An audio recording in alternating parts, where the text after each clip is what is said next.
So I think there's something to be said for a kind of slight rethinking of land allocation potentially, you know, to give younger people a space where they can experiment with their growing. Because I really think that young people who are engaged in these sorts of things are very environmentally conscious, and they have a different approach to things from the traditional way that things have been done for, you know, hundreds of years sometimes. So so yeah, I think it's a mixture of sort of giving people access to land, and that's where charities like WWOOFing come in hugely, because it allows people to go and try their hand at something that they may never have had a chance to try before, because so many people grow up completely disconnected from the land.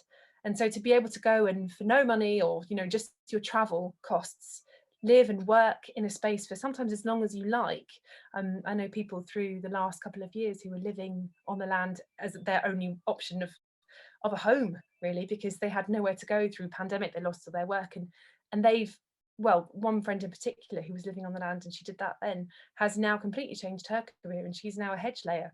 That's because she had access to that land and to that way of life and to that education through WWOOFing. So I think it's that kind of allowing access, providing access to land, encouraging experimentation and change. And I think not being afraid to just call things out a little bit and say things as they are.